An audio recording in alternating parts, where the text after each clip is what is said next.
Là, j'ai compris que ce serait pas très compliqué, ce serait juste impossible. Faut imaginer, si tu veux, tu es dans un groupe ici, on a multiplié par 2 notre taille en 3-4 ans. Je pense qu'un des talents que nous avons eu tous les trois, c'est d'être capable de montrer à tous les gens qui nous côtoyaient, c'est une formidable aventure. C'est ce que je dis toujours aux gens qui viennent aujourd'hui me rejoindre. On ne peut pas travailler sous une pression financière. Si on doit manger demain, ça marche pas. On peut plus vendre, on est stressé et le client en face le ressent. Ça ne marche pas. L'IA va être une aide pour les élèves, mais ça ne remplacera pas nos activités. Et à nous, utiliser les bonnes IA pour y accompagner nos élèves. La tech te permet de gagner de l'argent. Mais le client n'a rien à foutre de la tech. Il veut son intervenant, il veut être suivi, être accompagné. J'ai pas le sentiment qu'on a préparé les meilleures conditions pour nos gamins et ça c'est vraiment très dur. C'est pas le problème de te dire moi est-ce que j'ai bien fait ou j'ai pas bien fait, t'en as rien à foutre de ce que t'as bien fait. Ma génération a très mal fait. Ma génération a très mal fait et c'est super dur.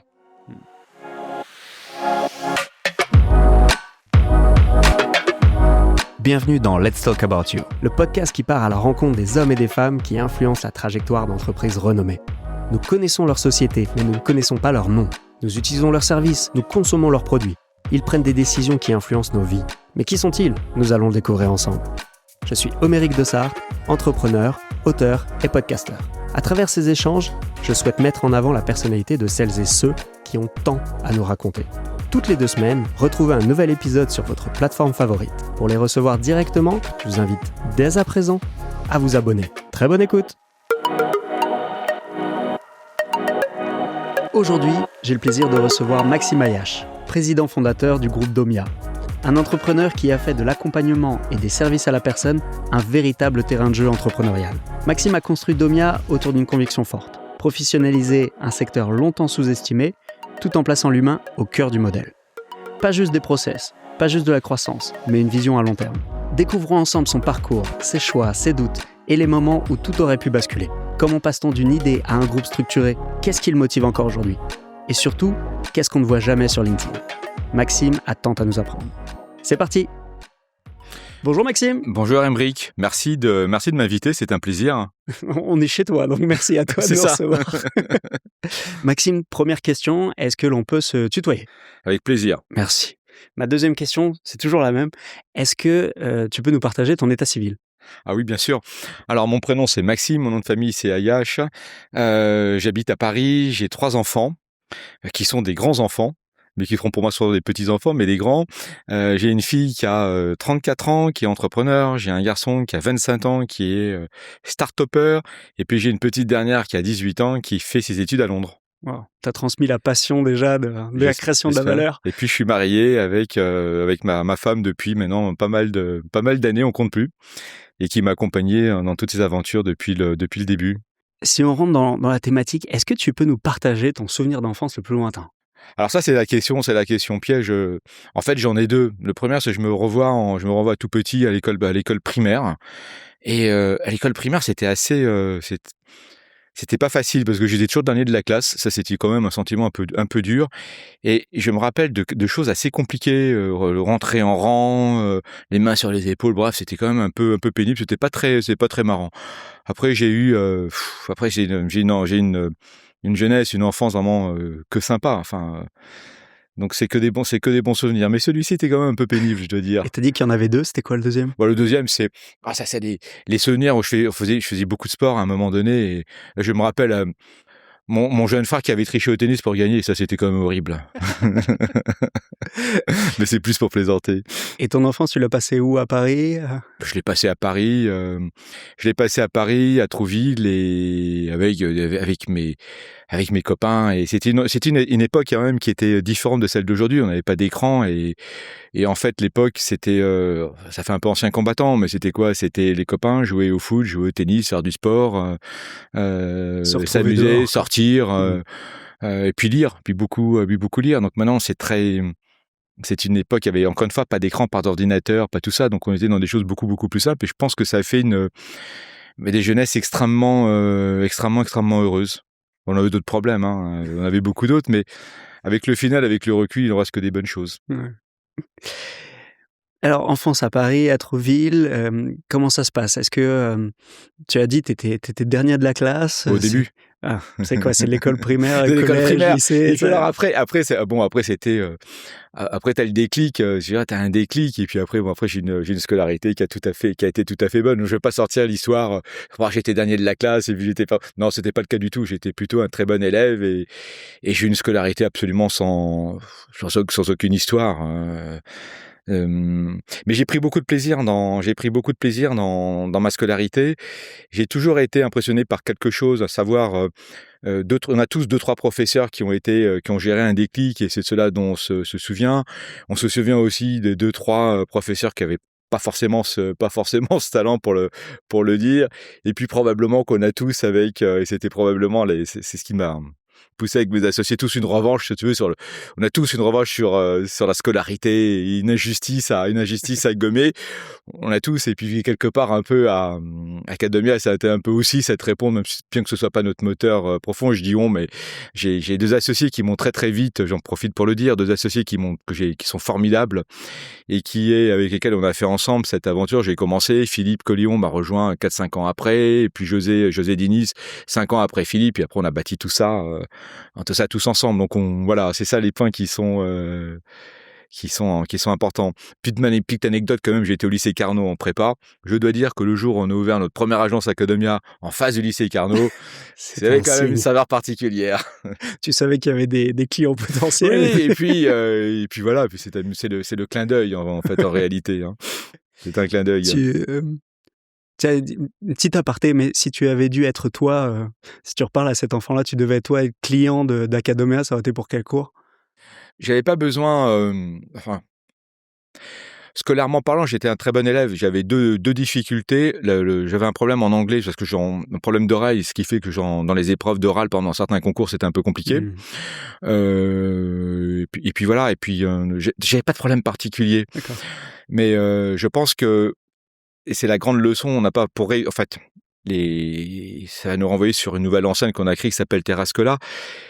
Les concours, c'est de la compétition. C'est comme dans le sport, c'est de la compétition. Il ne s'agit pas d'être bon, il s'agit d'être meilleur. J'étais pas le meilleur, j'étais juste bon. Donc, comment faire pour être meilleur? Il faut être plus s'entraîner, il faut travailler plus, il faut travailler de manière plus efficace, il faut travailler plus longtemps. Et c'est là que, quelque part, l'accompagnement s'avère nécessaire. Bon, c'est ce qu'on a fait avec Academia pour des élèves entre moyens et bons.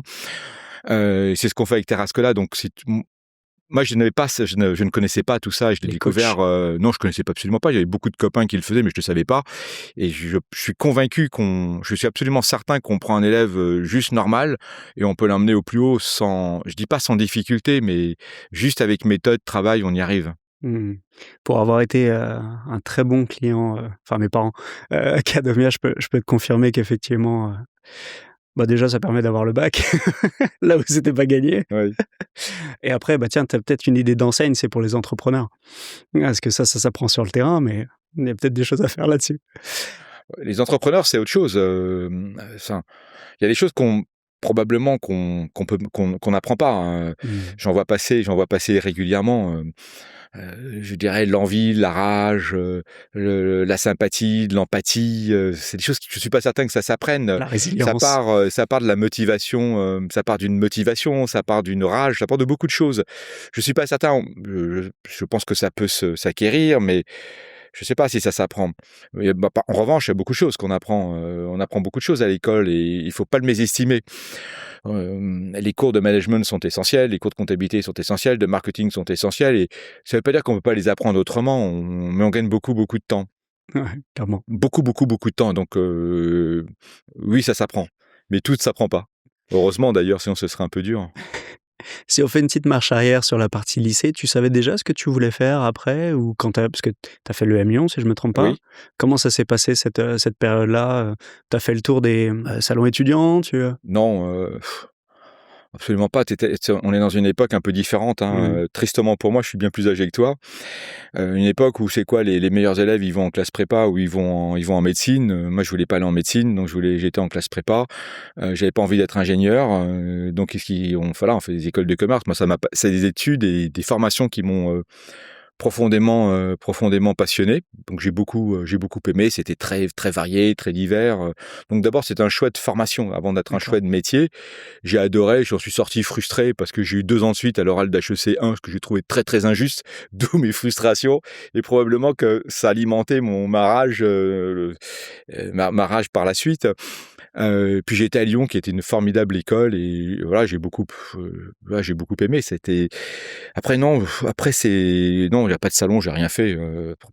Non, j'ai pas fait de tout ça. C'était pas aussi, oui, pas une offre aussi pléthorique non plus qu'aujourd'hui. À l'époque, encore métier,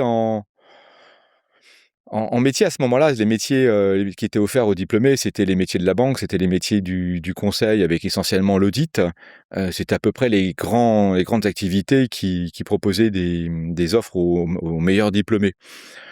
Moi, j'ai travaillé, j'ai eu 2 expériences. Une première dans une boîte industrielle, une direction financière. J'ai adoré, j'ai beaucoup voyagé, j'ai fait ça pendant un peu moins d'un an. C'était extrêmement instructif, extrêmement. J'ai eu vraiment beaucoup de plaisir. Et puis ensuite, j'ai eu une autre expérience dans une banque d'affaires. Là, la banque d'affaires, c'était de l'époque, c'était pas celle d'aujourd'hui, hein. Et là, ça a été catastrophique. Ça m'a pas plu, j'ai pas aimé. Et au fond de moi, ce que j'avais toujours l'envie de me dire, je vais me prendre en main. Enfin, j'ai envie, j'ai mes idées, je vais me développer. Et puis peut-être que j'ai pas eu le choix, tout simplement. En fait, dans toutes ces expériences, je me suis arrêté pendant 1 an pour voyager. Et quand tu voyages 1 an, il se passe quelque chose quand même qui est assez particulier. La vie est sympa. J'ai financé ce voyage d'1 an avec une association de soutien scolaire. Donc j'ai gagné extrêmement bien ma vie en tant qu'étudiant, enfin dans l'époque. Tu pars 1 an, tu as une vie incroyable, tu pars avec ta copine, c'est une vie merveilleuse. Tu rentres, le problème c'est quand tu rentres dans la banque d'affaires, c'est un peu compliqué. C'est très très compliqué. Là, j'ai compris que ce serait pas très compliqué, ce serait juste impossible. Donc je n'ai pas d'autre choix que de me dire soit tu vas vraiment galérer, ça va être très très compliqué, ou soit tu te prends en main. Et c'est comme ça que je me suis pris en main et que l'histoire a pu commencer. C'est aussi une leçon, hein, c'est de jamais essayer de faire forcer le rond à rentrer dans le carré. La leçon, je pense qu'il y en a plusieurs. Il y a plusieurs leçons que j'ai tirées de ma propre expérience, en sachant qu'elle n'est pas universelle et chacun doit tresser sa propre voie. Moi, je me suis écouté et j'avais une énorme confiance en moi. Et je pense qu'on est beaucoup de gens. J'ai jamais douté. J'ai toujours été convaincu de mes capacités, de ce que j'étais. Donc j'ai jamais eu de doute en fait, de doute sur ma compétence. Des doutes, j'en ai eu souvent, mais pas sur ma compétence, pas sur ma capacité à réussir. Et en revanche, je me suis fait plaisir. Enfin, j'ai été là où instinctivement, je me sentais à l'aise. Si tu me parles de l'entrepreneuriat, il y a quand même des règles à avoir à l'esprit. Ça, on le développera peut-être un petit peu plus tard. L'une d'entre elles, c'est qu'il est beaucoup plus facile d'entreprendre quand on est jeune que quand on est plus âgé. Pour une raison qui est très très simple, c'est si je commence à entreprendre à 40, 45 ans, 50 ans, c'est pas que je suis moins compétent, c'est juste que j'ai plus de besoins. Moi, quand j'entreprends, j'ai 25 ans ou 24 ans, j'ai juste pas besoin d'argent. Ma vie, c'est quoi? J'ai un studio avec ma copine qui est devenue ma femme, on vit ensemble, j'ai pas de besoin. J'ai zéro besoin. Oui, t'as pas d'enfant. J'ai pas d'enfant, j'ai machin, j'ai pas de charge. J'ai des trucs, j'ai des charges qui sont extrêmement limitées. Voilà. La chance que j'ai eue, c'est d'avoir quelqu'un on travaillait, ma femme me payait, elle gagnait, elle est dentiste, elle gagnait très bien sa vie dès le départ, donc j'ai jamais eu de pression financière. Ça, c'est quelque chose qui est extrêmement important. Et j'en ai tiré une règle, et c'est qu'on ne peut pas, c'est ce que je dis toujours aux gens qui viennent aujourd'hui me rejoindre pour travailler, par exemple, sur nos aimés, on ne peut pas travailler sous une pression financière. Si on doit manger demain, ça marche pas. On peut plus vendre, on est stressé et le client en face le ressent. Ça ne marche pas. Il faut toujours qu'on ait, et c'est parfois un peu contradictoire, d'où l'âge, il faut toujours qu'on ait les choses, faut commencer le plus sereinement possible. La banque d'affaires, c'est pas pour toi. Merci beaucoup pour l'expérience. Ouais. Et là, tu te dis, ok, j'y vais. Comment te vient cette idée de... Alors, c'était pas le groupe à l'époque, c'était... C'était l'histoire, elle est très simple, c'est mon job d'étudiant. J'ai monté une association d'étudiants qui a formidablement marché pour un job d'étudiant. Moi, je m'arrête pendant 1 an et tu te dis, bon voilà, qu'est-ce que je dois faire? Donc, puis ça tombe, qu'est-ce que je faisais? Tiens, c'est marrant, je suis parti, ça marchait super bien. Là, je vais le développer. Et puis là, il y a plein de contraintes juridiques, etc. Alors, entre l'association de copains, si tu veux, et puis ensuite, j'en fais un vrai modèle, j'en fais une vraie activité. Il s'est passé, il y a il y a quelque chose. Et puis tu vas voir tes avocats et tu dis mais mon cher Maxime, tu penses pas, c'est juste pas possible. Tu vas finir en prison. Et là je l'entends pas. J'ai revu toutes ces consultations des années plus tard. Et j'ai dit ah bon, c'est pas possible. Donc si tu veux, moi j'ai ça. Moi je pense à ça. Je vois pas les problèmes. En fait c'est ça. Je voyais pas les problèmes. Non pas que je connaissais pas, ou je les comprenais pas. Évidemment je les comprenais, évidemment je les voyais, mais je sais pas, je les entendais pas quelque Tu vois part. le besoin. Ouais, moi je voyais quoi? Je voyais d'abord ma nécessité à développer un concept. Je croyais à ma bonne étoile. J'étais convaincu de la qualité du produit, ça marchait. J'étais convaincu du marché, même si j'avais pas de chiffres ou enfin on n'avait pas d'études de marché au sens premier du terme. Aujourd'hui on a des tonnes de choses. Donc c'est ça, enfin c'est ça qui m'a poussé. Et puis ça, en fait, ça a marché très vite, très bien. C'est très marché très très vite, très bien. Donc ce qui fait, bah tiens, c'est génial, tu lances une activité. Alors là, on rentre dans les entreprises de service. Entreprise de service, t'as pas de capital. Donc c'est la différence. On est dans les années 90. Y a pas, c'est pas l'industrie où je dois mettre des millions. À l'époque, c'était des francs, mais c'est des millions d'euros pour développer un truc. T'as rien besoin. T'as juste besoin de ta tête. Et puis basta, t'as ta tête. Et bah si ta tête, elle est correctement faite et que t'as appris sur plein de choses, et ça, merci l'EM Lyon, bah ça marche. Ouais. C'est là que ça marche. Donc c'est ce qu'on a développé, ça a très vite, très bien marché parce qu'il y a un besoin. Les élèves, on en a eu très vite beaucoup. Enfin, j'ai pas développé comment. Et c'est là que j'ai eu la première chance donc on se retrouve 4-5 ans après. Et là, je me rends compte que le produit marche, qu'il y en a partout, que ça fonctionne très très bien. Alors on était une petite taille, si tu veux. C'est tout petit. Que Paris, et puis après Oui, t'as c'est pareil, élargi. je commence, et puis à ce moment-là, je rencontre, je me dis, tiens, à un moment donné, on est dans du B2C, mais je sais pas ce que c'est le B2C, hein, on n'apprend pas ça à l'école, hein, B2C, B2B, tout ça, on connaît pas. Mais en fait, on doit avoir des clients qui sont des particuliers, comment tu viens chez moi, comment tu arrives. Et là, je me dis, bah tiens, finalement, le truc important, bah je vais me prendre une agence de com, qu'est-ce que je connais pas, qu'est-ce qu'on connaît comme agence de com, je connaissais rien, j'ai dit, tiens, je vais aller voir la meilleure. La meilleure, c'était une agence Rohr SCG. Et là, je rencontre Philippe Collion, qui allait devenir mon associé, puis je lui dis, écoutez, j'ai un produit formidable, il doit être formidable, blabla, c'est formidable, on a un marché extraordinaire, etc. Bah super, vous allez devenir client de la de truc. Je lui dis, oui, j'ai un tout petit peu, j'ai pas d'argent. Bon, bah écoute, t'as pas d'argent, je te propose qu'on en reste là. Ça, c'est le côté cocasse de l'histoire. Tant et si bien que Philippe, il était quand même été convaincu, et puis il m'a rejoint, et puis on s'est associés. Donc ça a été la première chose, et là, on voit l'association de deux profils qui sont quand même très différents. Moi, je suis plutôt, on va dire un profil un peu pluriel, mais dans le pluriel, pas forcément très marketing, produit, exploitation, tout ce que tu veux en chose, mais pas forcément, pas forcément com, pas forcément marketing. Et ce sont des dimensions qui sont fondamentales quand on B2C, très très importantes. Mais c'était pas juste ce qui me plaisait le plus. On a fait ça, on a commencé à développer, et ça a formidablement marché. Je pourrais t'expliquer quels sont les facteurs clés, parce que les facteurs clés, tu les retrouveras tout au long de la vie dans toutes les enseignes qu'on a développées. D'accord. Et puis on rencontre, les choses se passent, et donc je rencontre Philippe en 95, donc 5 ans après la création de la boîte. La boîte se développe de manière formidable, et puis on est coté en bourse, on se cote en bourse. C'est une façon d'ailleurs d'avoir une reconnaissance, une vraie reconnaissance institutionnelle dans une époque où on parlait de petits boulots, petits jobs, etc. Et là, je rencontre un garçon qui est extraordinaire, qui est devenu notre troisième associé, qui s'appelle José. Donc José Diniz, lui, c'est un garçon extrêmement brillant. Il sort d'un MBA aux États-Unis, et puis on se rencontre. Et je lui dis, bah écoute, on fit tous les deux, tous les trois. Et je lui dis, bah écoute, viens nous rejoindre. Et c'est comme ça qu'on a commencé une aventure à trois qui nous a mené jusqu'on est aujourd'hui. Donc c'est un travail. Il y a le hasard de la vie, le hasard de l'entrepreneuriat, parce que ça a marché, ça aurait pu ne pas marcher, mais ça a marché. Il y a beaucoup, beaucoup de gens formidables. Je pense qu'un des talents que nous avons eu tous les trois, c'est d'être capable de montrer à tous les gens qui nous côtoyaient, c'est une formidable aventure. Ça veut pas dire simple, mais une formidable aventure. Voilà. Et c'est ça qui s'est développé. Et puis le groupe s'est développé. On a monté Shiva quelques années plus tard. Ça a été compliqué au début, et puis Shiva est devenu un truc incroyable. D'où venait l'idée de Shiva, justement? C'était alors. Parce que Academia, ok, c'est un expert. Ouais. C'est Alors, expérience personnelle. Ouais, et il faut après... revenir, oui. Il faut revenir sur un point, faut revenir un tout petit peu sur l'histoire, et après on passera sur le futur. À ce moment-là, à cette époque-là, on connaît pas tous ces métiers-là. Tout ça, c'est du black. Tout ça, on connaît pas. Tout ça, ça n'existe pas. L'intuition, c'est de dire, je vais faire une forme d'intermédiation. Il y en a eu plusieurs. Une forme d'intermédiation de qualité. Les gens que je vais t'envoyer, ils seront compétents, ils seront bien formés, etc. Donc ça, c'est l'idée de base, comme tout intermédiaire. La deuxième idée de base, c'est de dire, si je suis un intermédiaire, ça marchera pas. Donc il faut que j'amène une valeur ajoutée en termes de qualité, de produits, de conseils, de suivi, d'outils, etc. Donc très vite, on a proposé des outils d'évaluation, des outils d'accompagnement. Tu m'utilisais le mot de coaching. Coaching, c'est quoi? C'est je prends en charge psychologiquement mon élève, la famille, etc. Donc tout ça, on l'a développé extrêmement, on va dire efficacement. Donc ça a fonctionné. Mais il n'en demeure pas moins qu'en termes de marché, c'est des petits boulots, des petits jobs et que du black.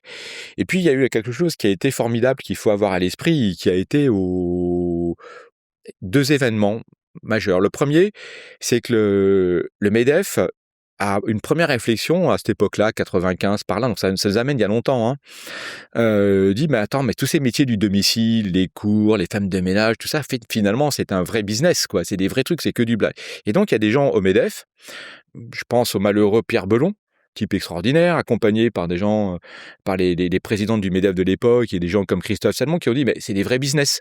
Donc on va commencer à dire on va l'analyser à son angle de marché. Tiens, on va quantifier tout ça. On va le quantifier en emploi. Donc ils en ont fait tout ça. Ces gens-là, qu'est-ce qu'ils font? Ils ont ces idées, ils veulent développer leur institution, et qu'est-ce qu'ils voient? Et puis ils disent, tiens, on va chercher, il y a des gens qui le font, puis ils tombent, il n'y a pas beaucoup de monde qui le font, donc ils tombent sur moi, je sais pas comment, puis là, ils voient des jeunes gens entrepreneurs, plutôt avec les têtes à peu près correctement faites, et là, c'était génial. Eux, ils voient leur cas d'école, et puis moi, je vois des gens, tiens, on va pouvoir structurer tout ça, parce que tout ça ne marche pas juridiquement, tout est compliqué. Et puis, tout ça fonctionne, tout ça se développe, on commence à structurer, mais il y a beaucoup d'incertitudes juridiques, d'incertitudes réglementaires. C'est quoi les contrats de travail? Tout ça, c'est très compliqué. Le droit du travail, j'applique à Madame Michu, qui est ta maman, la règle de l'entreprise du CAC 40. Ouais, mais Madame Michu, elle veut juste payer, et encore, on lui demande de payer, elle veut juste payer ses cotisations sociales et éventuellement ce qu'on lui dit qu'il veut les payer, elle comprend pas pourquoi. Donc, comment tu fais pour faire rentrer tout ça? Et là, donc, c'est là qu'on commence à rentrer sur le marché. C'est là qu'on commence à avoir des réflexions à laquelle je ne suis pas associé au départ. Tiens, on va mettre une réduction d'impôts. Ça va rendre compétitif le black versus les entreprises versus le marché au noir. Et puis, il y a quelqu'un qui a été formidable. Et je vais très très vite sur ce temps, et c'est intéressant de comprendre ça et de l'avoir parce qu'il y a beaucoup de leçons à tirer dans notre vie actuelle. T'as un ministre qui s'appelle Borloo, qui est ministre du Travail à cette époque-là. Et puis lui, il a le même raisonnement que MEDEF quelques années après, exactement la même approche. Et puis il dit, bon, ok, il y a un marché, il y a des besoins, donc il y a de l'emploi. Et lui, il cherche à créer de l'emploi. Et il pense que l'emploi va se créer par des entreprises. Il s'intéresse à ce secteur, il se rapproche probablement inspiré par les études MEDEF. Il voit ça, et qu'est-ce qu'il fait? Comme un MEDEF, il dit, tiens, on va voir qui sont les gens qui font ça. Et puis là, il y a qu'un acteur qui ressort. En plus, on est coté à ce moment-là en bourse, donc on est pile poil dans les radars, donc il peut pas nous louper. Et puis il me contacte, et puis il me dit pourquoi vous marchez et pourquoi les autres ne marchaient pas. Donc je lui explique le modèle Academia, qu'est-ce que je peux faire pour vous? Je lui dis attends, il y a ce point réglementaire qui va pas, il y a celui-là qui va pas, il y a ça qui va pas, il y a ça qui va pas. Mais c'est formidable ce que vous faites, je vais vous aider. Et là on a eu une première collaboration qui était formidable, qui te dit les pouvoirs publics sont pas là c'est pas que des contrôles URSSAF, des contrôles fiscaux pour nous casser les pieds, c'est peut-être aussi des gens qui veulent nous aider à nous développer. Et ça c'était un premier contact qui a été très important parce que c'est ce qui a dit, pouvoir public, on peut travailler ensemble. Oui, et puis jusqu'à présent, c'était que des... Oui, ça a très très bien marché. Jusqu'à présent, c'était que le contrôleur URSSAF qui voulait me casser les pieds et qui voulait me dire, monsieur, ce que vous faites, c'est pas possible. Ou le contrôleur fiscal qui me dit, mais attendez, je comprends pas votre système, on va tout requalifier, je sais pas quoi, mais c'était des pressions très très fortes. Et là, les gens qui disent, mais non, mais ce que vous faites, point de vue économique, c'est formidable. Et c'est là qu'on voit des choses, et j'en tire une leçon qui est très intéressante. Il y a d'un côté un monde entrepreneurial, on va dire le monde de l'entreprise, et puis d'un côté, il y a les politiques. Et lorsque les deux se parlent et arrivent à se parler en confiance, tiens, c'est marrant, ça marche. Au final, je fais un saut dans le temps. Il n'y a pas eu que nous, bien sûr, mais on a participé dans les faits d'entraînement. On a créé toute une industrie dans ce qu'on appelait les services à la personne. Aujourd'hui, il y a 2 millions de personnes qui travaillent. Il y a 4 millions de consommateurs. Ça rapporte un paquet d'argent à l'État. L'État a mis des crédits d'impôt, on en parle beaucoup, mais ça rapporte beaucoup, beaucoup plus d'argent que ça n'en coûte. On rapporte à peu près 4 milliards d'euros, 4 milliards, un petit peu plus de 4 milliards d'euros net après crédit d'impôt à l'État. Et on crée entre 300 et 500 000 emplois depuis 3 ans. Donc, c'est massif ce qu'on crée, ce que ça marche. Et c'est là que c'est la leçon que j'en tire. Et quand les mondes arrivent à se parler, c'est formidable. Quand les mondes arrivent à se parler, c'est formidable. Quand la relation de confiance arrive à s'établir, c'est formidable. Et c'est ça, quelque part, les leçons que j'ai tirées au niveau macro de tout ça. Qu'est-ce qui a amené... Enfin, toi, ton téléphone sonne, hein, tu n'es pas allé les chercher non plus. Est-ce que tu t'es dit à un moment, tiens, c'est intéressant quand même, cette dynamique qui fait qu'on se pose des bonnes questions, pourquoi j'irais pas faire de la politique? Tu t'es déjà dit, tiens, j'irais faire de la politique ou... Ah ben, on est toujours intéressé par les affaires publiques, on est toujours intéressé par les affaires collectives. Oui, bien sûr, mais ce que j'en ferai, non, jamais. Je pense que j'en ferai jamais pour une raison qui est non pas par manque d'intérêt, mais je pense que la France est je peux me tromper, hein, mais c'est comme ça que je le ressens dans le monde. La France est un monde qui est très cloisonné avec des castes. Il y a le monde du savoir, les universitaires, enfin tout le monde, je dirais qu'on va qualifier au sens, et c'est le monde intellectuel. Il y a le monde de l'économique et du commerce. Puis il y a le monde politique. Faut mieux pas trop mélanger les trois. Moi, je suis dans l'éducation. Si je commence à dire, vous inquiétez pas, vous connaissez rien, vous, dans l'éducation, j'ai un problème. Si en plus je vais leur dire, je vais faire de l'économique, je vais faire du politique, je vais avoir un double problème. Donc en fait, il faut respecter. Donc je ne pense qu'il ne faut pas y aller. Je pense qu'il ne faut pas y aller et je n'irai pas. Ouais. Non pas par manque d'intérêt, je pense qu'il ne faut pas le faire.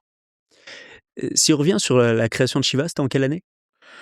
Shiva, c'était dans les années fin des années 2000. Donc à ce moment-là, le plan Borloo est promulgué, et là on commence à avoir plein de problématiques qui ont été résolues.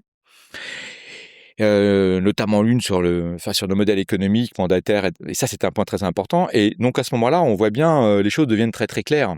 Dans ce monde-là, il y a un cadre qui est réglementaire, qui est bien précisé. Il y a 4 grands métiers: l'éducation, la garde d'enfants, l'entretien de la maison, puis l'accompagnement des personnes âgées. Donc ça c'est très très clair. Et nous on a compris qu'on a le meilleur modèle. On a compris qu'on a le meilleur modèle avec Academia. On a bien compris les ingrédients de développement. Et puis à ce moment-là, on se dit oui, mais le marché, il est quand même un peu. Dans tous les les tailles de marché, c'est petit. Allez, j'ai plus les chiffres de l'époque, mais je peux donner ceux d'aujourd'hui. Le ménage, c'est à peu près un marché de 10 milliards d'euros. C'est considérable. Ouais. C'est considérable. 10 milliards. Le marché de l'accompagnement de la personne âgée, c'est à peu près 10-12. Marché officiel. Je ne parle pas du marché, j'inclus pas dedans le marché du travail occulte. Donc, c'est des chiffres massifs. Hein. Et puis, l'éducation, c'est 2 milliards. Donc, on s'est dit, on va prendre un autre vertical pour assurer le développement du groupe. Voilà. Donc, c'est comme ça qu'on s'est intéressé à Shiva. D'accord. Je pourrais t'expliquer dans un instant les grandes lignes qui sont mises en place. Donc aujourd'hui, le groupe, il y a toujours Academia, toujours Shiva. Il y a eu un projet qui a pas pris? Oui, il y a des projets sur lesquels on a été moins bon. On a travaillé à un moment donné un peu sur la garde d'enfants. Ça n'a pas été, on n'a pas bien réussi. Puis on a abandonné. On a compris pourquoi. Puis là aujourd'hui, notre grande affaire, si je puis dire. Le 4e pan. Ouais, c'est le 3e pour nous en réalité. C'est le développement, et je pense qu'on va faire un formidable succès. C'est Nos Aimés. Alors Nos Aimés, c'est une enseigne extraordinaire. On l'a lancé il y a 2-3 ans. Alors c'est vraiment, on retrouve les racines d'un vrai entrepreneuriat. C'est-à-dire on sort un peu du management, de l'accompagnement des équipes, enfin de tout ce qui fait finalement la vie d'un groupe d'une certaine taille.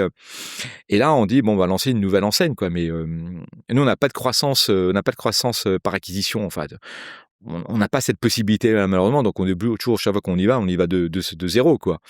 Et donc on y croit beaucoup parce que c'est d'abord on rentre dans une sociologie qui est très intéressante, c'est le vieillissement de la population française, des besoins qui sont considérables. Je pense qu'il n'y a pas d'acteur très bien établi. Il y a un monde associatif qui est très présent, qui fait un formidable travail, mais qui s'intéresse à une population qui n'est pas notre clientèle traditionnelle. Donc il y a de la place pour des gens comme nous. Donc on a travaillé depuis 3 ans, on a fait la preuve du concept, et alors puis maintenant c'est extraordinaire parce que maintenant on dit on y va et on va refaire ce qu'on a fait sur Shiva. Et alors après c'est pas, il faut y aller avec beaucoup certes d'enthousiasme, mais il faut y aller aussi avec beaucoup d'humilité parce que c'est pas le même métier, c'est pas les mêmes règles, il faut apprendre. Alors évidemment, comme on est beaucoup plus puissant, qu'on apprend plus vite parce qu'on a plus d'argent, qu'on a plus de compétences, donc c'est plus simple. Mais malgré tout, faut y aller avec humilité. Je pense que le mot humilité est un mot essentiel.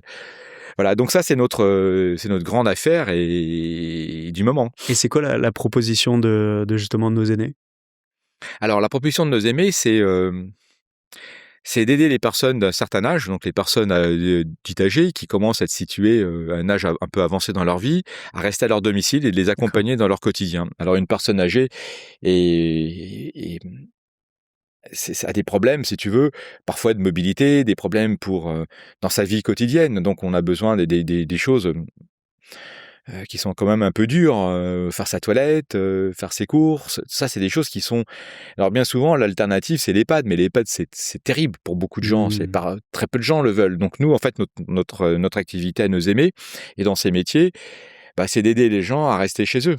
Donc d'avoir du personnel qui s'occupe d'eux, qui leur aide à faire leur toilette, qui les aide à sortir, qui les aide dans leur vie quotidienne, sachant qu'on a parfois des gens qui sont des gens fragiles, mais pas encore trop fragiles pour être tellement dans un état difficile qu'on est obligé de les mettre dans les EHPAD. Les gens ne veulent pas aller, enfin, ils ne veulent pas. Le Dans dernier l'immense moment, majorité enfin. des cas, ils n'ont pas envie d'aller dans Ouais, les EHPAD. ouais. Donc nous, notre activité consiste à faire en sorte de les aider. Et là, on retrouve, c'est toujours la même chose, les mêmes logiques, on reste, c'est du domicile. C'est pas le même métier. Parce que quand je suis à Academia, mon métier, c'est de conseiller, d'accompagner. Donc, c'est un métier, voilà. Quand je suis chez Shiva, c'est du pur service. Je vais venir chez toi. C'est quoi pour toi se sentir bien quand tu rentres chez toi à la maison?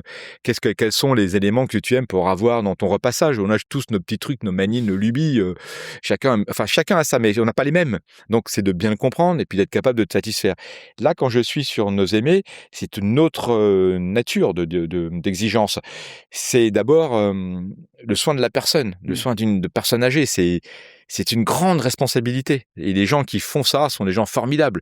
Et les gens qui travaillent dans nos métiers, que ce soit nos professeurs, que ce soit nos personnels de maison, que ce soit nos auxiliaires de vie, sont des gens formidables. C'est des gens qui sont terriblement humains. C'est des métiers qui sont terriblement exigeants. Parfois, c'est des métiers de l'ombre. Un professeur, c'est des gens bac+4, bac+5. C'est pas des gens de l'ombre. Parfois mal considérés, parfois mal rémunérés. Pas chez nous, hein, mais en général. Mais personnel de maison, c'est des gens qu'il faut valoriser. C'est des gens extraordinaires. Les auxiliaires de vie, c'est des gens incroyables. Donc, il faut aussi, pour qu'ils fassent bien leur métier, pour qu'ils fassent bien leur mission, il faut les considérer, il faut les accompagner, il faut les payer, il faut les former, etc. Voilà. Et ça fait partie de tout le travail. Et une fois que tu as fait ça, qui est un prérequis, tu peux commencer à faire ta mission auprès de tes clients. Tu peux commencer à te dire, écoutez, je vais bien m'occuper de vous, je vais pouvoir faire ça. Ça suffit pas, mais c'est un premier élément qui est naturellement la brique essentielle. Qui te permet de faire une première sélection aussi. Bien sûr. Ouais. Oui, non, mais on prend... oui, chez Shiva, on a 25 000 personnes qui candidatent chaque mois et on en garde 5-10%. Donc la formation, la sélection, la formation, l'accompagnement sont des éléments décisifs. Et le digital joue un rôle important pour l'ensemble de ces personnes? Clé. Je vais te répondre de manière assez précise. Dans le modèle économique, il y a plusieurs éléments. Tu me poses la question du digital. Le digital, ça revient versus physique. Oui. D'accord ? Alors, nous, on a des convictions qui sont très très fortes, qui sont communes à toutes nos enseignes. Donc, tu as une enseigne qui s'appelle Academia, une enseigne qui s'appelle Shiva, une enseigne qui s'appelle Nozebe. Elles sont jamais ensemble. Elles sont toutes séparées. C'est 3 réseaux différents. On aurait pu imaginer faire un supermarché. Non, c'est 3 réseaux qui sont différents. Pourquoi ? Parce que chaque client qui vient nous voir est un client qui a ses propres besoins. Donc, on a très très vite compris qu'il fallait qu'on soit physiquement présent. Physiquement présent pour rencontrer nos clients, pour rencontrer nos intervenants et puis pour rassurer les gens. Donc, on ne fonctionne pas avec une plateforme. Donc, on est toujours physiquement présent. Tu as 150 centres Academia, tu as des cours, tu as des équipes qui travaillent pour organiser les cours à domicile, mais c'est physiquement présent. Ouais. C'est Shiva, c'est pareil, il y a 650 agences, on en ouvre entre 80 et 100 par an. Wow. Donc, on pense arriver jusqu'à 1000, 1200. On est physiquement présent, y compris dans des villes, des petites villes, y compris dans les territoires, dans les endroits que je ne connais pas bien. Je suis peut-être pas très à l'aise en géographie, mais enfin, on est sur des petits territoires. D'accord ? Pourquoi ? Les gens sont rassurés. Ont besoin de la proximité, bien sûr. Mais tu sais vers qui aller. Tu as identifié, tu donnes les clés de ta maison, tu vas confier sur les amis ta maman. Enfin, c'est très important. Bien sûr. Et donc, je vais répondre maintenant à ta question, ça, physique. Les équipes sont physiquement présentes. Après, en digital, bah oui, le digital, il est tout le temps présent. Au niveau du marketing, ça va de soi. Je vais pas t'expliquer à toi ce que ça veut dire le marketing digital, mais également, tout est digitalisé. Là, la relation financière est digitalisée. Les gens payent, c'est digitalisé. On paye les intervenants par digitalisé. Quand les intervenants, chaque intervenant, que ce soit Academia ou Shiva, dispose d'une application, son calendrier, les trucs, c'est juste moderne. Ils arrivent, le pointage est automatisé par localisation. Comme ça, on sait tout est clair, tout est transparent. Donc ça, c'est très digitalisé. Et le point essentiel du modèle, et c'est là que c'est très important, et ça va au-delà de la digitalisation, mais ça va on va dire sur l'organisation, c'est que toute la partie commerciale, et je parle bien dans tous nos métiers, dans 3 métiers, c'est tout pareil. Ce sont les points communs et les convictions très fortes au niveau du groupe, que je sois au niveau d'Academia, Shiva ou maintenant Nos Aimés.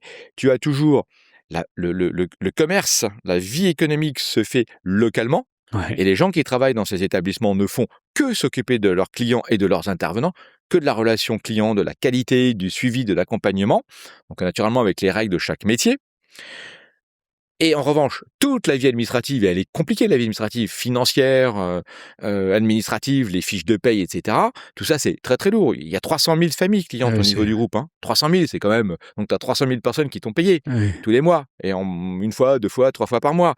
Tu as payé tous les mois, il y a à peu près 50 000 personnes au niveau du groupe qui sont payées. Les profs, les personnels de maison, etc. Tout le monde doit payer sans le début de commencement d'un retard. Et puis, tu dois payer tes URSAF tous les trimestres. Donc, tout ça, c'est une machine, ça s'appelle un back-office, c'est une machine archi-huilée qui est faite de manière centralisée. Et ça, c'est un back-office qui est extrêmement élaboré et qui fait que c'est là qu'on trouve notre productivité, c'est là qu'on trouve nos gains et c'est là qu'on trouve notre rentabilité, parce que ça, c'est des coûts qui sont totalement écrasés. Oui, d'accord. Donc, les gens dans les agences ne font que de la qualité et s'occupent que de leurs clients prospects, et tout le reste est centralisé. Et c'est là que c'est là qu'on gagne. Petite question un peu annexe, mais on parle tous les jours d'IA. En quoi ça peut vous impacter? L'IA nous impacte à 2 niveaux. D'abord au niveau de toutes les fonctions support. Alors, fonctions support, on va parler de juridique, on va parler de service client, on va parler donc de service qualité. Dans chacun de nos services, l'IA est omniprésente. Le plus emblématique, donc là, on va travailler sur l'IA beaucoup dans l'amélioration de la qualité de nos services internes, de la productivité et des économies. Les économies qu'on en retire sont massives. Il faut imaginer, si tu veux, tu es dans un groupe ici, on a fait x2, on a multiplié par 2 notre taille en 3-4 ans. Les effectifs sièges, je parle du siège, on n'a pas fait x2, ils ont bougé marginalement. Comment tu arrives à des gains de productivité comme ça ? Entre autres parce que tu as des outils back-office dont je te parlais à l'instant, qui peuvent supporter une montée de la production. Ok, c'est la scalabilité. Et puis parce que chacun maintenant utilise, les services juridiques utilisent l'IA, et donc il y a toujours le même nombre, le même effectif, il n'a pas augmenté. Les services de clients au niveau back-office, toutes les questions administratives, et tout ce qu'on peut avoir avec autant de monde, tout ça c'est absolument mécanisé. On a mis toutes nos données, donc avec les outils d'IA, on arrive à avoir une productivité. Donc ça améliore énormément la productivité. Après, sur la partie Academia, et c'est peut-être le sens de ta question, là-dessus, on y va de manière assez prudente. On a une conviction qui est très forte. On pense que rien ne remplacera l'humain, ne serait-ce que dans la relation humaine. Les élèves ne sont pas dans une relation, ne cherchent pas c'est pas une connaissance qu'on cherche. Cherche quoi ? C'est de l'humain. On cherche une mise en confiance. Ça fait longtemps que tu as pris tes cours à nos côtés, mais tu as besoin de quoi ? Tu as besoin d'être mis en confiance, tu as besoin de parler, d'échanger, qu'on t'explique avec des mots. Donc c'est ça. Je ne pense pas je suis certain que notre l'IA ne remplacera pas ça. L'IA va être une aide pour les élèves, mais ça ne remplacera pas nos activités. Et à nous d'utiliser les bonnes IA, et c'est là-dessus qu'on travaille, utiliser les bonnes IA pour y accompagner nos élèves. Je vois, pour travailler aussi avec plusieurs groupes d'enseignement supérieur, je vois comment est-ce qu'on vient personnaliser par exemple les exemples, les enseignements, la synthèse ou les thématiques d'exercice. Mais je suis convaincu que dans tous les cas, le rôle du professeur va être d'adapter, personnaliser pour rendre ça intelligible et se mettre au niveau de son élève. Donc, ça rejoint absolument ce que tu dis. C'est toujours les... Je suis pas un énorme spécialiste, mais je l'utilise tous les jours. Tous les jours. Qu'est-ce que j'en retire? Bah oui, c'est formidable. Si je l'utilise bien. Et si je connais ma réponse. Si je l'utilise pas bien, si je connais pas ma réponse, ce que je sais, c'est que mon IA se plante tout le temps. Ouais. Seulement, moi, quand je l'utilise, je sais les zones de doute, je sais les zones d'erreur. Je les connais. Donc, elle est à ton service. Donc, elle est à mon service. Donc, elle va pas remplacer. Par contre, elle m'a aidé à gagner du temps. Elle m'a aidé dans ma recherche. Là où je passais peut-être un temps considérable à soit à faire une synthèse, soit à chercher, je vais beaucoup, beaucoup plus vite. Mais je lui fais pas confiance. Bien sûr. J'ai une confiance... c'est pas une parole de droit divin. Hein. Faut prendre beaucoup de... Et donc, c'est ça qu'on doit apprendre à nos élèves. C'est comme... auparavant, on leur apprenait à faire des plans, etc., à structurer les idées. C'est toujours le cas, naturellement. Maintenant, on doit apporter autre chose. On doit amener, dire le doute, le questionnement. Le doute et le questionnement, c'est existé, c'est pas aussi présent. Aujourd'hui, c'est une nécessité. Donc, mon prof, il va dire, on va aller voir sur ChatGPT, qu'est-ce qu'il nous dit? T'es sûr qu'il te dit ça? Reposons la question, allons vérifier. Et puis, la source, c'est quoi? La source, quelle est ta source? Est-ce qu'elle est fiable? C'est ça qu'il faut qu'on apprenne aux gens, à nos élèves. Mais si tu leur dis, je leur apprends pas à analyser une source, avoir un esprit critique. Si je leur apprends pas à être critique, j'en fais ça marchera pas. On en fera entre guillemets des idiots. Donc notre rôle à nous, c'est de leur apprendre ça. C'est pour ça que je suis pas très inquiet sur tout ça. Bien au contraire. C'est quoi l'avenir du groupe?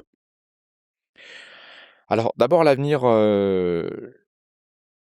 D'abord, on a beaucoup de chance. On a beaucoup de chance. C'est un groupe qui est formidable. Il y a des équipes qui sont formidables, je le redis toujours. Sur Academia, sur Shiva, j'ai parlé de mes associés, je peux parler des collaborateurs. Je pense à notre directrice générale sur Academia, par exemple sur Shiva et Nos Aimés. Je pense à tous ces gens-là, Catherine, Camille, c'est des gens qui sont formidables. Et puis il y en a plein d'autres, beaucoup d'autres, je ne peux pas les nommer. Donc on a une équipe qui est formidable avec un ADN entrepreneurial et un esprit de qualité qui est vraiment très fort. Donc le groupe, c'est quoi? C'est très simple. Tu as trois enseignes, tu as 3 croissances et tu as trois projets. On a une position qui est très enviable. On a la chance d'être très, très leader sur 2 des principaux métiers. Là, les 2 plus belles marques s'appellent Academia dans le secteur, la deuxième s'appelle Shiva. C'est les 2 plus belles. Donc, mais en même temps, on a encore un potentiel de développement qui est incroyable. Incroyable. Donc, si tu veux, notre objet sur Academia et Shiva, c'est de continuer de poursuivre une croissance forte, toujours couplée avec une vraie rentabilité, mais ça passe par un maintien d'une qualité très forte. Et cette qualité très forte passe toujours par de l'innovation en termes de produits, mais surtout par également beaucoup de formations internes, beaucoup d'humains. C'est très, très important de l'avoir à l'esprit. Donc ça, c'est la vie d'Academia. Sur Shiva, la vie, c'est de toujours maintenir ce standard de qualité et de continuer de poursuivre le maillage, le maillage territorial. Et puis, aujourd'hui, notre grande affaire, encore une fois, c'est Nos Aimés. Donc, Nos Aimés, c'est aujourd'hui, on a fait la preuve du concept. On s'est beaucoup trompé au début. Alors, on s'est trompé. Bon, j'espère qu'on se trompera moins et qu'on sera maintenant en capacité à bien avancer. Et puis, c'est de lancer cette enseigne. Aujourd'hui, c'est une petite activité, c'est modeste à l'échelle du groupe, ça fait 10 millions d'euros. Donc maintenant, il faut accélérer. C'est-à-dire qu'il faut ouvrir 40, 50 agences. Et pour y parvenir, je recherche des gens pour nous accompagner. Je recherche des gens qui ont envie d'entreprendre. Ça s'appelle des associations, des partenariats, des franchises. Et là-dessus, je fais un appel. D'ailleurs, merci pour la parole. Vous êtes entrepreneur, vous avez envie d'entreprendre, vous avez des qualités humaines, vous avez envie de travailler, vous avez envie de réussir, de vous enrichir. Alors, c'est pas automatique. Il faut beaucoup travailler. Il y a beaucoup de qualités. Enfin, il y a beaucoup de choses à faire. Mais en fait, au final, on a cette capacité à pouvoir le réussir, à pouvoir le faire. Ça, c'est ce que je cherche. Et ça là-dessus, pour refaire sur Nos Aimés, en moins de temps, ce que nous avons réussi à faire sur Shiva. Parce qu'il faut gagner du temps quand même. Bien sûr. Dans le long terme, je ne sais pas où on sera. Ça me fait penser, aujourd'hui, le modèle, c'est de la franchise, c'est un mixte. Alors, c'est assez bizarre. Sur Academia, c'est quasiment 100% de succursales. D'accord. Alors, on a eu à un moment donné un peu de franchise et ça n'a pas été forcément très satisfaisant. Ça a bien fonctionné, mais je pense que culturellement, on était extrêmement exploitant. Donc on est resté sur ce point-là. Lorsqu'on a lancé notre enseigne Shiva, on s'est dit, on va faire ce qu'on a fait sur Academia, première erreur. Et là, on a voulu être exploitant. Et puis globalement, ça n'a pas été terrible. Et donc on est arrivé sur un modèle de franchise. Et là, c'est intéressant. Je fais une digression rapide. Il faut avoir un esprit de service, il faut avoir un esprit d'accompagnement. Et c'est là-dessus que Shiva a extrêmement fonctionné. Et nous, dans cette logique de préemption de marché, donc notre logique, c'est vraiment de préempter le marché. Il faut partir des grandes villes dans les petites villes. Enfin, il faut tout prendre. C'est là qu'à un moment donné, tu dois dire, en fait, toutes les formules sont possibles. Faut y aller en propre. Ouais. Il faut y aller en franchise. Mes franchisés, chez Shiva, on les a beaucoup accompagnés. On s'est associé avec les meilleurs pour accélérer le développement et on a mis beaucoup d'argent. Et au final, tout le monde est très, très content. Et c'est ce qu'il nous faut faire sur nos aimés. L'argent n'est pas le problème. Ce qu'il faut, on a tous les outils. On a les meilleurs outils. On a les meilleurs outils techniques possibles, mais de tellement loin, une expérience de dingue, une envie de dingue. Donc, ce qu'il faut maintenant, c'est de l'énergie. C'est de l'énergie qu'il faut. L'énergie, il faut la générer. Il faut avoir des gens qui nous amènent, qui vont impulser, qui vont recruter, qui vont se battre, qui vont avancer. Et donc, c'est ce qu'il faut faire. Tu peux pas, c'est pas de la tech. Non. La tech, ça permet la tech te permet de gagner de l'argent. La rentabilité, c'est la tech. Mais le client, il n'a rien à foutre de la tech. Et lui, il veut son intervenant, il veut être suivi, être accompagné. Et pour ça, c'est des gens qui doivent nous apporter ce travail, qui doivent venir nous rejoindre. T'as jamais pensé à faire autre chose, à revendre, Ah si, on s'est amusé beaucoup au niveau financier, on a été coté en bourse. Oui. Non, mais après, on est chef d'entreprise. Enfin, encore une fois, je suis pas, avec mes associés, on n'est pas une ONG. On adore nos métiers, mais on est dans le monde entrepreneurial. Le monde entrepreneurial, c'est un monde de respect des clients, de respect des collaborateurs, mais c'est aussi un monde d'argent. Et il faut respecter tout ça. Et on a été en bourse, c'était une reconnaissance, c'était aussi une façon d'avoir un peu d'argent à titre personnel. Il y a des fonds qui sont rentrés, qui nous accompagnent dans le développement. Donc on est très, très à la pointe dans tout ça aussi. Maintenant, plus que vendre, il y a transmission peut-être qu'il faut, c'est la transmission qu'il faut faire. On a tous un certain âge, comment on fait pour transmettre et puis il y a des gens qui vont avoir garder notre ADN, garder les valeurs et puis aller plus loin.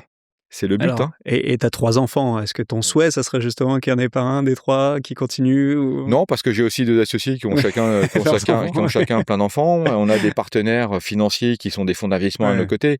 Donc là, tu commences à rentrer des choses un peu compliquées. Ça devient brusquement très compliqué. Et puis, je pense aussi que c'est une aventure que je partage avec mes partenaires. Enfin, c'est une aventure qui est commune, qu'on partage.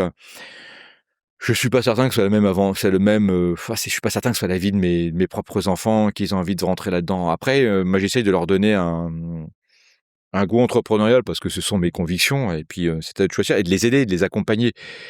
Mais c'est une aventure qu'on a faite à 3. Je peux pas omettre le rôle de notre DG sur Shiva, Catherine, qui a tellement apporté depuis quelques années. Donc, puis tous ces collaborateurs qui sont, certains depuis très longtemps, qui sont des gens vraiment formidables. C'est pas des mots, hein. Je le pense vraiment. Ouais, ça soit. Et on n'est pas on n'est pas. Encore une fois, c'est pas une ONG ici. Hein.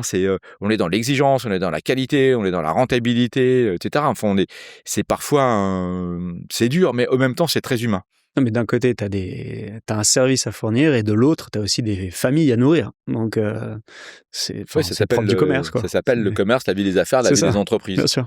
Voilà, j'ai une dernière question avant de passer à la deuxième partie. C'est d'où vient l'idée de Hardcore et de toute cette campagne? Ça, c'est une idée que Catherine Cailloun a développée. On était parti sur un constat. Alors ça, c'est sur Shiva. Et on était parti d'une dire, à un moment donné, un des points importants dans nos métiers, puis c'était son ressenti, elle venait d'arriver à ce moment-là, prendre les fonctions de DG, et on avait un constat, il faut qu'on attire des talents, il faut qu'on attire des gens, il faut que les gens aient envie de nous travailler. Donc en fait, son ressenti, c'est qu'il faut qu'on valorise plus ces gens, qu'on les mette plus en valeur, qu'on les mette en lumière, et c'est des métiers qui sont finalement assez dépréciés, parfois mal considérés. Et Catherine a dit, mais au contraire, c'est des gens qui sont formidables. Et elle l'avait profondément dans son ADN. Moi, mon ADN, c'était profondément le respect de mon consommateur, de mon client. Elles sont Elle avait probablement, mais elle avait ça comme dans ses tripes. Comment on valorise ces gens pour qu'ils aient envie de venir nous rejoindre. Et après, ça a été son idée, c'était une formidable idée, c'était de dire, c'est quoi pour les mettre alors c'était à l'occasion de l'anniversaire des 20 ans de Shiva, à ce moment-là, on va dire, on va mettre en lumière ces gens. Alors, lumière, Harcourt, on a pris les gens qui travaillaient avec nous depuis une vingtaine d'années, on en a identifié quelques-uns, dont certains étaient des gens fantastiques, et puis on les a mis, on les a photographiés, on les a amenés chez Harcourt, et puis ensuite Harcourt est devenu un partenaire, et ça a été quelque part notre partenaire pour montrer que on les valorise, et puis on fait régulièrement il y en avait encore la semaine prochaine ici, tu fais venir des personnels qui travaillent avec nous depuis des années, tu les amènes chez Harcourt, tu fais tout un circuit, ça donne des lumières dans les yeux, quoi. C'est formidable. Voilà, Harcourt c'est les stars, et on a dit ces gens sont nos stars. Voilà, c'est comme ça que c'est l'idée, mais c'est pas la mienne. C'est une magnifique idée. On passe dans la deuxième partie, c'est ce que j'appelle le speed questionnaire. Donc je te propose par exemple thé, café, chocolat. D'accord. Et alors avant chocolat et malheureusement café. T'en bois beaucoup? Du café? Ouais, pas mal, oui, pas mal, ouais. Une dizaine, t'allais dire? Ouais, c'est ça, une dizaine. Wow. Et plutôt des cours alors? Des cours et des longs. Mais j'arrête à midi. Ah, ok, donc les 10 sont avant midi. Ouais, c'est ça. Mais c'est pas gênant. Si le cœur tient. Non, pas de problème. Tu fais du sport? Oui. Ouais, ok. Tu vas courir, Ouais, je cours, je fais du tennis. Pas autant que je devrais, mais suffisamment encore. Tu joues plus avec ton frère? Si. Mais non, c'est moi qui triche. Matin, midi ou soir? Quoi donc? Ton moment préféré de la journée? Le matin. Le matin? Ouais. Tu te lèves très tôt, t'arrives? Je me lève très tôt et c'est des moments où je suis tranquille, il n'y a personne, comme tout le monde se lève plus tard. Au moins, je suis absolument tranquille, j'ai le temps pour lire, faire ce que j'ai à faire et faire mon sport. Enfin, c'est le matin, pour moi, c'est le matin. Et ça veut dire que tu te couches tard aussi ou tu te couches tôt? Je me couche... Non, on se couche... Enfin, je sais pas ce que c'est tard, mais je couche à minuit, à peu près. Donc, c'est pas très tard. Tu préfères la ville, la campagne, la montagne? Moi, j'aime les trois. J'aime la ville, j'aime la campagne et j'aime la montagne. La campagne, il ne faut pas que ça dure trop longtemps. La montagne, j'adore. La montagne pour le ski, la campagne pour faire une rando ça, et la ville pour travailler. On va tomber dans les clichés, c'est ça. Hein. Non, vas-y. Mais je suis dans les clichés. Plutôt lecture, cinéma, musique? Lecture. Que tu fais? Lecture. Qu'est-ce que tu lis? De tout. Aussi bien des livres politiques que des romans que des... Je lis de tout, je lis moins qu'avant, mais je lis de tout et... En ce moment, les lectures sont un peu moins fun qu'avant. Elles tournent beaucoup autour du monde de géopolitique et autres, donc c'est un peu... Passage en prison et autres. Et je pense que c'est très important de comprendre le monde dans lequel on est. Ouais, même s'il est déprimant, quoi. Je sais pas s'il est déprimant, mais je trouve qu'il est moins enthousiasmant que... Il y a quelques années, je me disais, c'est formidable et j'aurais aimé je disais ça avant le Covid. Je me disais, j'aurais adoré avoir 20 ans à cette époque-là. C'est formidable, on peut devenir faire des aventures entrepreneuriales extraordinaires, il n'y a pas de limite. Seule son intelligence, sa compétence, c'est une limite. Aujourd'hui, je pense que c'est compliqué. Je suis un peu revenu en arrière. Quand je vois Capgemini qui licencie 2500 personnes avec l'IA, ça m'interpelle. Quand je vois ce qui se passe, l'évolution de ce monde avec... je vais pas trop faire l'actualité parce qu'elle n'a pas de sens, mais ça interpelle énormément. Enfin, l'Ukraine, le 7 octobre, le Groenland, les États-Unis qui sont nos copains, qui sont plus nos copains. Enfin, c'est démoralisant. Ce qui est démoralisant, c'est comment on est en France. On est en train de s'enfoncer, le manque de ressort et de solidarité qu'on peut avoir entre nous, creuser de déficit et dire juste nos gosses. Je trouve ça terrible. Donc je trouve ça un peu pénible, un peu dur en fait. On n'a pas demandé ça et on se lève pas le matin pour... Non, mais on fait partie d'un ensemble. Tu fais partie d'un ensemble, d'une collectivité. On a chacun notre rôle à jouer. Ce qui est dur, c'est quand tu vois aujourd'hui... c'est le problème de génération. Tu te prends avec recul, tu te dis, mais moi j'ai l'impression d'avoir fait mon œuvre, de travailler, et puis qu'est-ce que je laisse... Enfin, où est-ce qu'on en est? Où est-ce que le pays en est aujourd'hui? Là, c'est un peu rude, quoi. C'est un peu difficile parce que j'ai pas le sentiment qu'on a préparé les meilleures conditions pour nos gamins. Et ça, c'est vraiment très dur.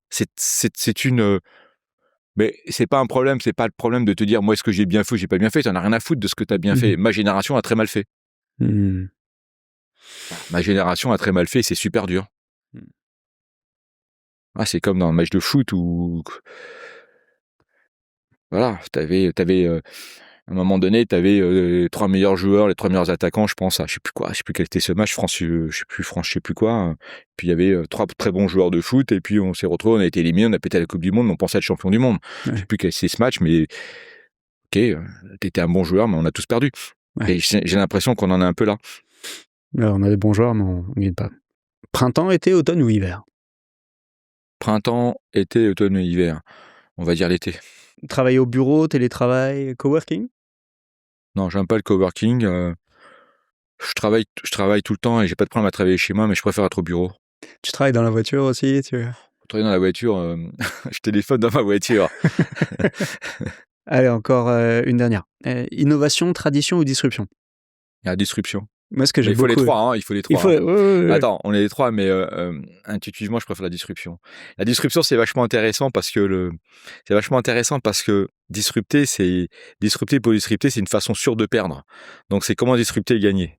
Ouais. Ça, c'est quelque chose de particulier. Et tu vois, un élément que je retiens là à chaud dans notre discussion, c'est que tu t'es lancé sur un marché où il y avait rien. Il y avait un besoin, donc tu es venu apporter une offre, mais il n'y avait pas de cadre, il n'y avait pas de réglementation, il n'y avait pas... Voilà. Il n'y avait pas de modèle. Il n'y avait pas de modèle. Non. Donc tu as inventé le modèle, tu ne l'as pas imposé parce qu'il a été construit, mais en tout cas, tu as fait participer, tu as partagé ton expérience et ton retour d'expérience pour arriver à faire quelque chose qui marche pour toi, mais pour l'ensemble du marché. Et ça, alors, il n'y avait pas de modèle. On a inventé un modèle qui n'existait pas et qu'on a imposé, que c'est ce qu'on appelle le modèle mandataire. Le modèle mandataire, c'est qui est très important. Les intervenants ne sont pas mes salariés. Pour une raison qui est très simple, c'est que s'ils l'étaient, je ne pourrais pas, je te donne les détails, je peux 48% de charge. C'est même pas une question d'argent, c'est pas une question de coût social, c'est une question d'organisation. Tu as 40 000 personnes ici qui sont à temps partiel parce que c'est leur volonté, c'est pas moi qui l'impose, moi je n'ai rien à faire. C'est comme ça. Donc, je peux pas gérer 40 000 personnes, gérer des CSE dans les CSE, des délégués du personnel. Donc, je peux pas. Donc, on a outsourcé et puis, c'est tout, ça correspond à la nature profonde de la relation. Celui qui donne, finalement, la consigne, c'est celui qui est, c'est le particulier, c'est mon client. Donc, on a organisé ça, mais ça, c'était pas possible. Donc, c'est ça qu'il a fallu imaginer. Mais c'était la solution. Et c'est ça qu'on a imaginé. Ça s'appelle le mode mandataire. Et ça, c'est fantastique. Ce qui a d'ailleurs été étonnant, c'est que très peu de gens nous aient suivis sur ce modèle. Et pourtant, c'est le seul modèle qui gagne. C'est assez étonnant d'ailleurs. Mais parce qu'il s'applique à tous les métiers? Il pourrait s'appliquer à tous les métiers? Et en tout cas, il s'applique au métier de l'éducation. La plupart des confrères d'éducation ont fait comme nous. Il s'applique au métier du ménage parce que c'est toutes des activités où le temps partiel est la norme et la règle. Donc ça s'applique. Ça s'applique également au monde des personnes âgées. Ça s'applique et c'est devenu d'ailleurs un des modèles de référence. Mais peu d'opérateurs le font. Il y a des règles, les règles qui sont transverses dans tous nos métiers, on a eu un positionnement, entre guillemets, premium. Considérons le mot premium comme qualitatif, avec une présence physique. On aurait pu avoir dès le départ, on aurait pu avoir des plateaux, des plateformes, etc. On n'a jamais fonctionné comme ça, on n'a jamais voulu, c'est un choix. On a toujours voulu imposer des marques fortes pour donner un repère aux consommateurs. On a une conviction qui est très très forte, c'est ce fameux modèle, je dirais mandataire. Et c'est ça qu'on a dupliqué dans tous nos métiers. C'est ça les points clés dont tu parlais, les piliers d'ADN dont je parlais de départ. C'est passionnant. 3 dernières questions. Est-ce que tu as une recommandation de lecture, un podcast, une newsletter? Alors, je sais pas si j'en ai une en particulier, mais je pense qu'il est important de faire attention à ces sources d'informations. Oui. Donc, les gens qui s'intéressent à l'économie, faites attention à la presse que vous lisez. Donc, je pense qu'il faut vraiment faire très attention. Je ne crois pas à l'information sur X, je ne crois pas à l'information sur TikTok, etc. Donc, il faut apprendre à être prudent. Il faut juste faire attention à ce qu'on écoute et à qui on accorde sa confiance. Ouais. Est-ce que tu as un ami ou une connaissance que tu me recommanderais d'inviter sur le podcast, une personne qui travaille dans un grand groupe, une entreprise connue en tout cas? Oui. Je te dirais, laisse-moi, là spontanément, j'ai pas, mais je te dirais oui, bien sûr. Merci beaucoup. Et la dernière question, c'est si on souhaite te contacter, Maxime, c'est quoi la meilleure manière de s'y prendre? Par mail. Mon mail, c'est aiach@academia.fr. Et je réponds toujours à mes mails. Waouh, merci beaucoup Maxime. Merci, c'était un plaisir. À bientôt. C'était génial. Merci, c'est très gentil. À bientôt.